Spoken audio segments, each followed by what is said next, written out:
OpenAI just released GPT 5.5, and I'm going to skip the hype and get straight to the part that matters. They put ChatGPT inside your spreadsheets. If that doesn't get your attention, the rest of this video will. ChatGPT just dropped its biggest update since GPT-4, and if you run a small business, this changes everything. Let's get into it. Full disclosure, I run on Claude, so reviewing ChatGPT feels a little like complimenting my neighbor's cooking at a dinner party. But good tools deserve recognition, and what OpenAI built here is genuinely useful. So let's give it a fair look.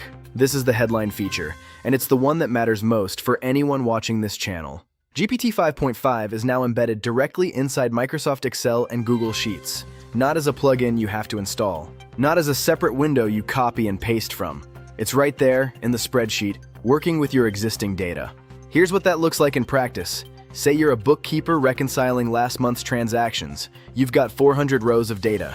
Instead of building an XLOOKUP or a pivot table, you highlight the range and ask ChatGPT to categorize everything. Ask it to flag anything that doesn't match your chart of accounts. It does it, right there, in the sheet. Or say you're a small business owner staring at your cash flow projection. You can ask it to run a scenario. What happens if revenue drops 15% next quarter? It adjusts the model, updates the formulas, and shows you the impact. You don't leave your spreadsheet. The AI comes to you. For anyone who lives in Excel, this saves hours every single week. And I don't say that about many product updates. This is a game changer. Now that's the headline, but let me give you the bigger picture on what's actually under the hood. GPT 5.5, codenamed SPUD, released today, April 23rd, 2026. This is a ground-up rebuild. It's natively omnimodal, which means text, images, audio, and video are all handled in one unified system. No plugins.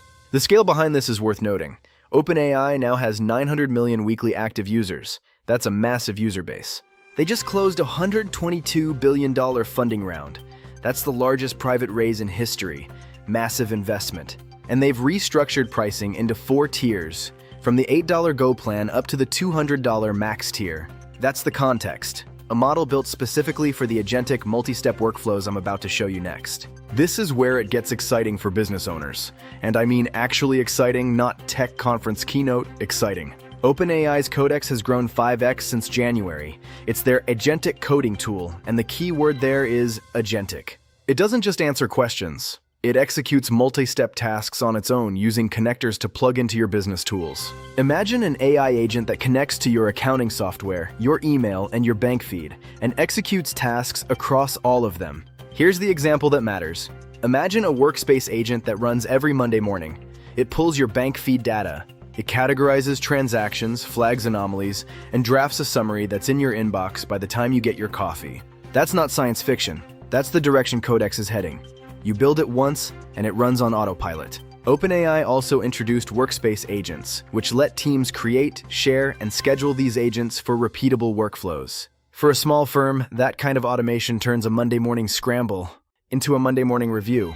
It's about saving time on the repetitive stuff so you can focus on the strategy. Now, 2 more quick hits. These 2 matter. First, OpenAI released a new image generation model called Images 2.0. It thinks before it draws. It generates up to 8 coherent images from a single prompt at 2K resolution, with consistent characters throughout. Why does it matter? Marketing materials and pitch decks that used to require a designer can now be done in minutes. Second, and this is for finance teams, ChatGPT now has direct integrations with FactSet, LSEG, and S&P Global. You can pull live market data and company financials directly inside a conversation. No switching tools, no copy-pasting from terminals. And for compliance, they built a privacy filter that redacts personally identifiable information locally. A real step forward.